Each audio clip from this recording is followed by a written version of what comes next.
Hey everybody, I'm Beebs Kelley. Welcome back to another video. Today we are going to talk about the Dutch controversy. This is a super serious subject, obviously, and things as of today are still a little up in the air, if you will.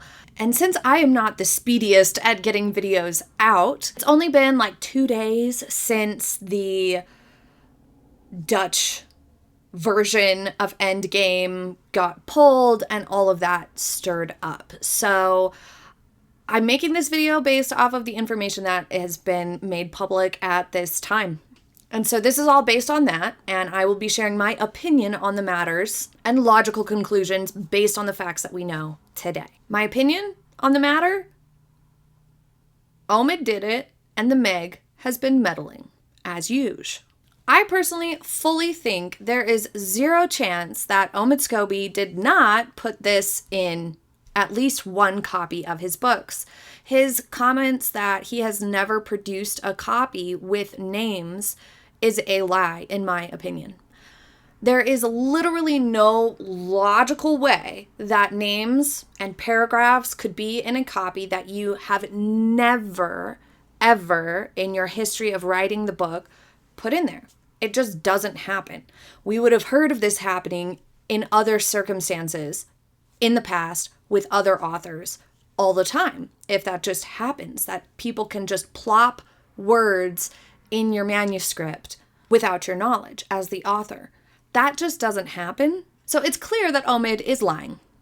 Another thing that he's doing that is making him look even more guilty is not denouncing this and talking about how horrible it is that somebody did this to him and his reputation is damaged. The fact that he is not outraged about this is indicative of somebody who did, in fact, put this in one copy of his book at some point. Personally, I think that this was a double-pronged benefit for him. He got sensational press from it. He benefited greatly from this in terms of press coverage, publicity about his book, free publicity about his book at that, something that he otherwise would not have had.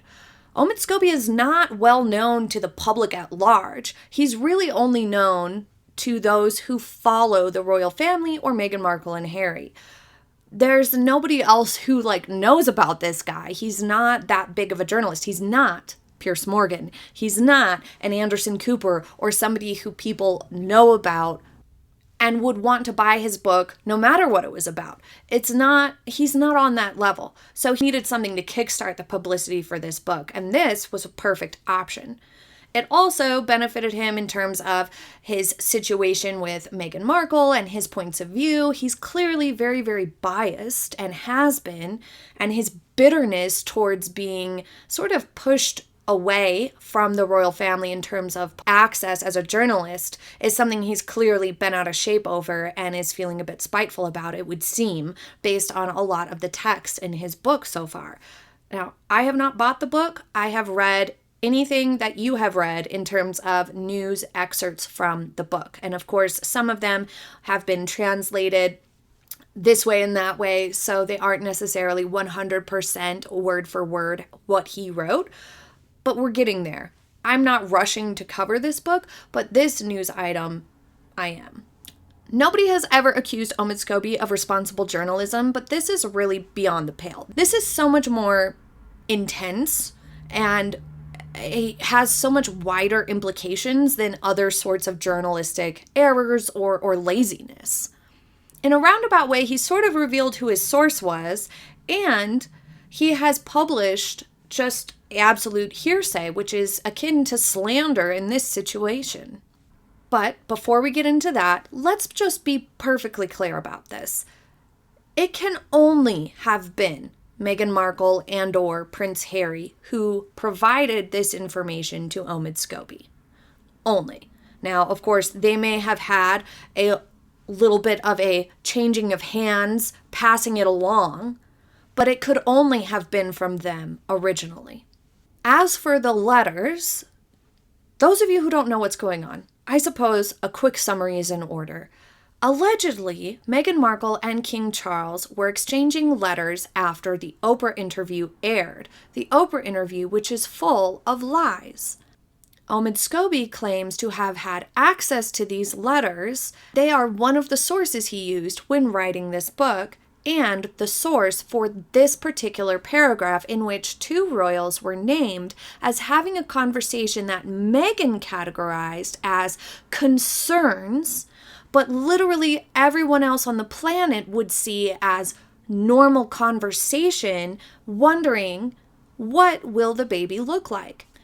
Will it have red hair like Harry or not? Will it have blue eyes or brown eyes? And according to Meghan, wondered what he may look like in terms of skin. And supposedly in the letters, Meghan identified the two people, according to Omid, but according to Meghan and Harry, it was one person who was inquiring about potential appearance of their future children. Similar to all in-laws and relatives and big families wondering what traits the child may inherit from each parent. But Meghan, allegedly in these supposed letters, was identifying who said what and was upset about it and bent out of shape about it, and King Charles, allegedly, supposedly in these letters, was trying to reassure her that there was no racial concern to this. It was just simply trying to chat about potential, hypothetical, future children who had not yet been conceived at that point. But why these letters are in question of whether they exist at all or not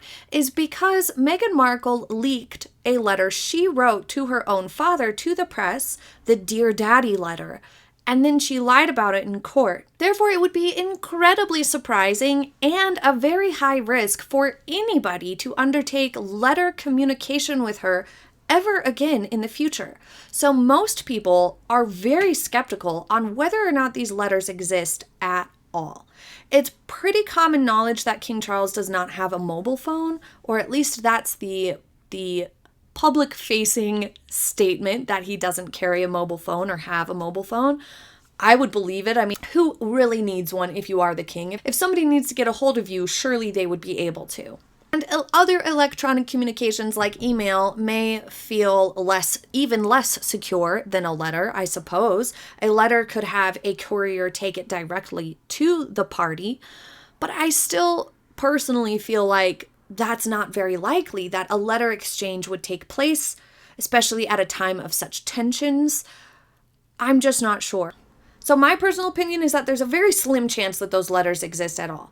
But if they do, then Meghan Markle once again demonstrated her inability to have a private conversation and communication altogether. She once again showed she has absolute zero respect for anyone else's privacy, because once again, a letter communication or any communication with her has been made public.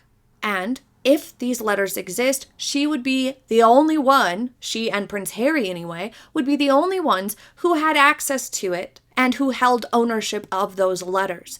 So for the information from those letters to have gotten out shows gross irresponsibility on their part, as well as complete and utter disrespect for the other parties involved, privacy, and communications in general. It's completely hypocritical to everything Harry and Meghan have been rambling on about for the last several years. And all this talk of Meghan Markle having moved on, we talked about this just last week. Well, it would seem she was really rather triggered by King Charles's reference to Catherine, the Princess of Wales, as his most beloved daughter-in-law. Was that what sent her over the edge? Or perhaps what put it all over the top was the Strathmore Rose tiara being worn by Catherine, a huge honor and a history-making moment at that. Catherine's continued popularity was just too difficult for her. But Princess Catherine being openly praised or even honored is far too much for the ever-jealous Meghan Markle. It would follow the pattern of anytime something positive or important is in the news about the royal family, especially Catherine, the Princess of Wales, Harry and or the Meg are inevitably going to do something, or say something, or leak something, or someone adjacent to them will do so. Now, is it their fault that Omid'S put this at some point in his book, the names of these individuals? Not necessarily, but it is the Sussexes' fault for providing that information to Omid in the first place, for sharing anything with the press at all. That is the Sussexes' fault. They literally scolded people who speak to the press, made a huge stink about it and stomped their feet real hard about the press, have taken legal action against the press at every turn that they possibly can. Since 2018 or 2019, they've been almost exclusively talking to the press about personal private issues. It's unprofessional, it's unbecoming, it makes no sense. And now shows just how hypocritical those statements really are. They were using that position to gain sympathy. They don't actually have a problem with speaking with the press. Meghan was butthurt that nobody was following her around. Paparazzi weren't chasing her down. She would inform paparazzi when she was going to go shopping or go to the gym or go to a yoga class when she lived with Harry at Nottingham Cottage and other places. She informed the press, and they would not show up to take pictures, in part because Harry, before they even became a serious item, issued a scathing letter to the public about the press having been intrusive at Meghan's request.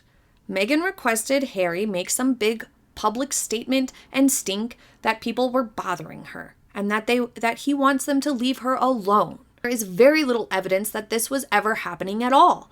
We would have so much more paparazzi pictures and pictures of her with cameras around her if that were really happening. But we really don't. We never really did. She moved in with Harry. When she would go do normal life stuff, she would inform the press of her whereabouts for the day, thinking there would be loads of paparazzi there to get her picture. Rarely any would show up. The handful of times that we did see paparazzi photos of her going to a yoga class or gym or things of that nature, it was so far and few between. It was clear there was only one photographer who actually took the bait. They had already been a bit scared off by Prince Harry. Really, the journalism community had a little bit more insight into Harry's temperament than the public had. And kicking things off with a pretty aggressive statement when people weren't taking pictures of her sent the message that they really wanted to be left alone.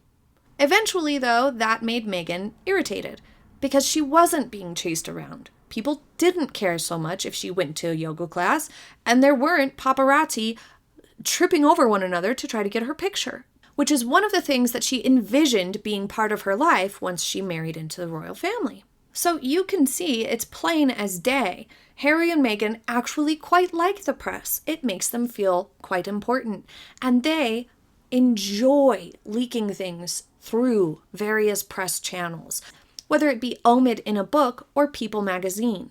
They get a bit of a high putting something out there. Saying lies in Oprah or other places makes them feel powerful. Why else would they do it?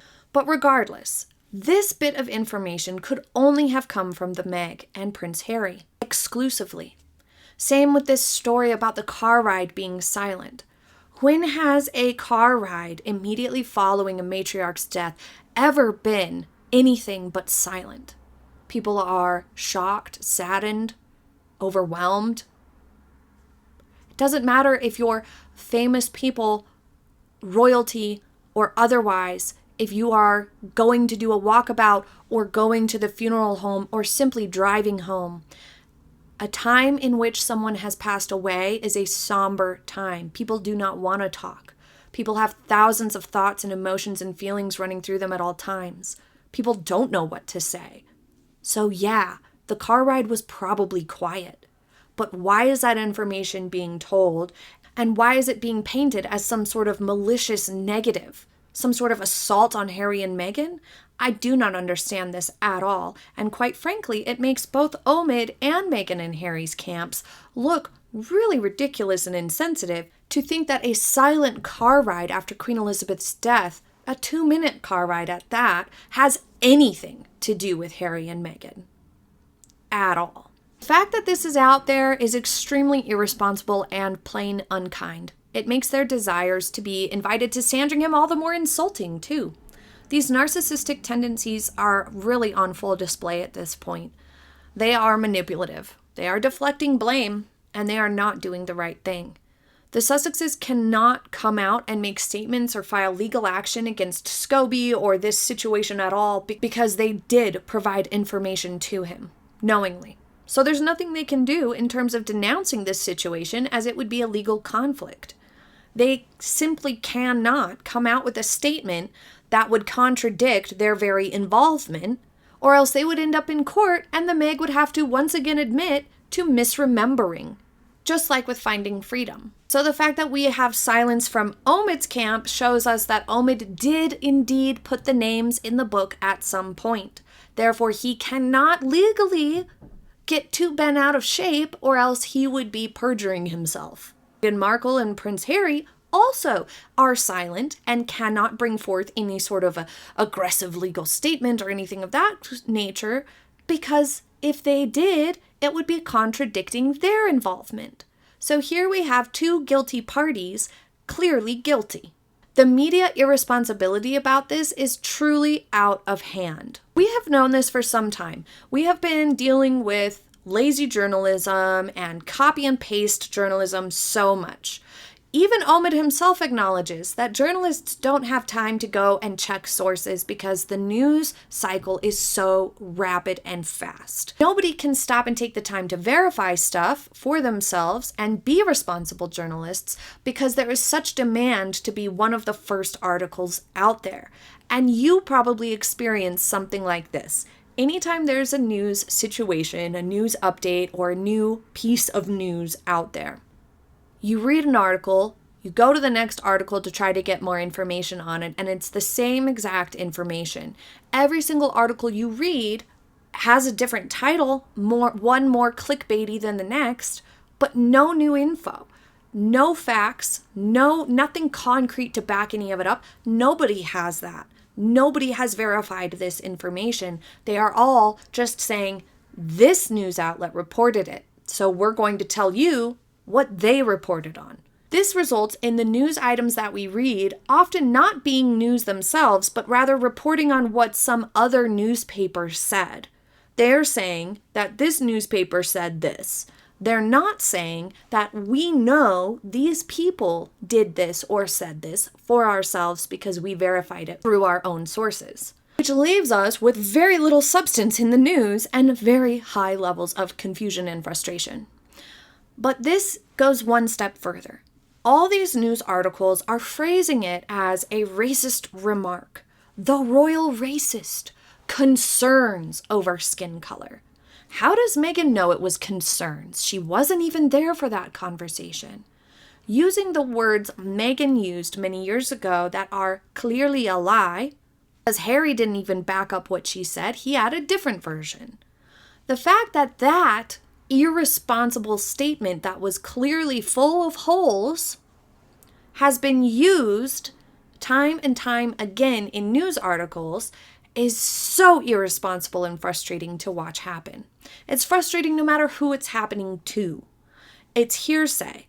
It's not a fact, but yet all these news outlets are using this language repeatedly. What this does over time is that it solidifies that story in people's memory because they've seen it and read it so many times, which is incredibly unfair and in terms of culture, a huge problem. The fact that irresponsible cut and paste journalism without any facts to it and no sources verified is shaping people's perception of things.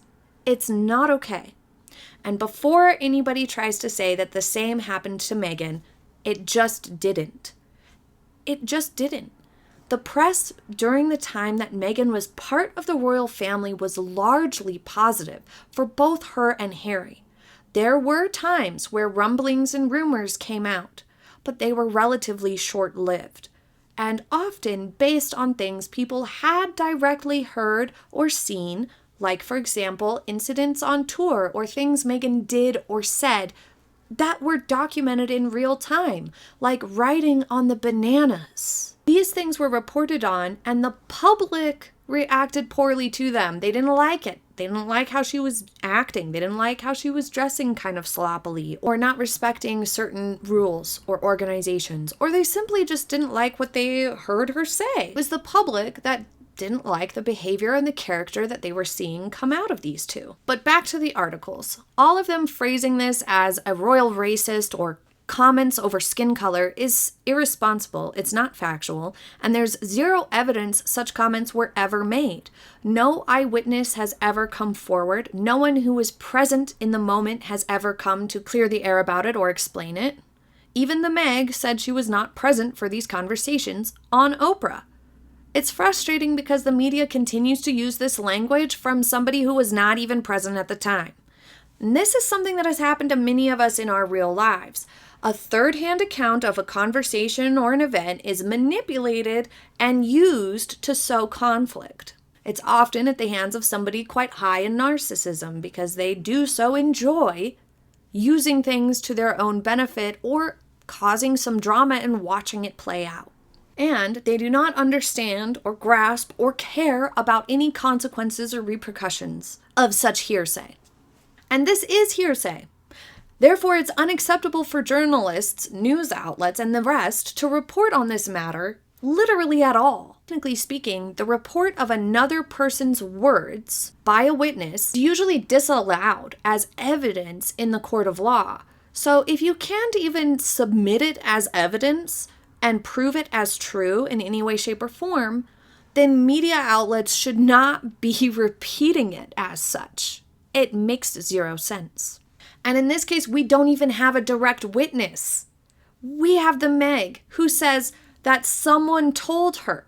Harold told her this story. He recounted this story probably in an innocent manner.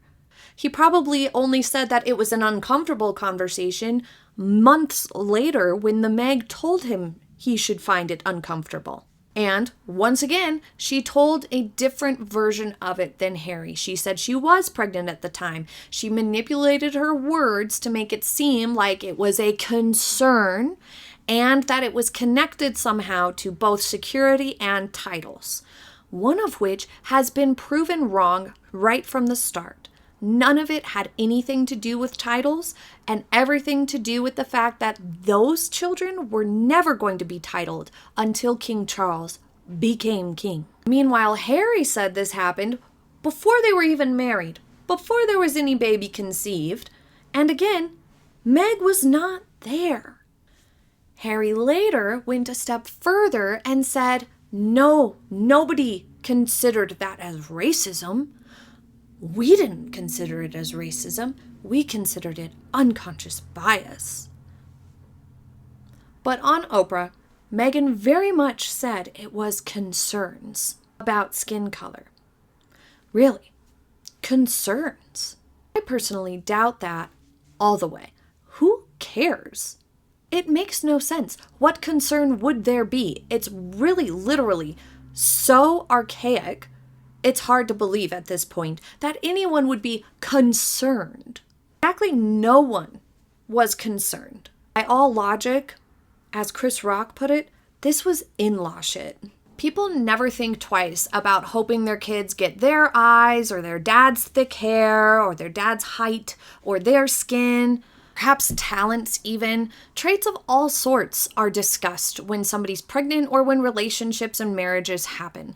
And it matters not. We discuss biology, genes, recessive and dominant, and wonder. It's just human nature and part of any family dialogue. And in some people's view, part of the fun of being pregnant is the surprise of what traits will come out. The fact that Harry and the Meg manipulated it into something so vile is truly diabolical. There is no way these people who have been exposed to cultures around the world and are clearly accepting and kind, unbiased, normal modern people were concerned about anything. If we condemn curiosity, we are shutting down education and preventing people from connecting with one another. There is nothing wrong with wondering. Nothing wrong with being curious, and everything wrong with twisting something in order to make someone else look bad. It is upsetting, and another prime example of Meghan Markle and Prince Harry's high levels of narcissism. In no world was what Meghan said not referring to racism, and she knew it. So did Harry. It is, quite frankly, slander. So needless to say, I do not believe a word of that situation. And I personally think Meghan and Harry are real butthurt and they are trying to stir up drama once again.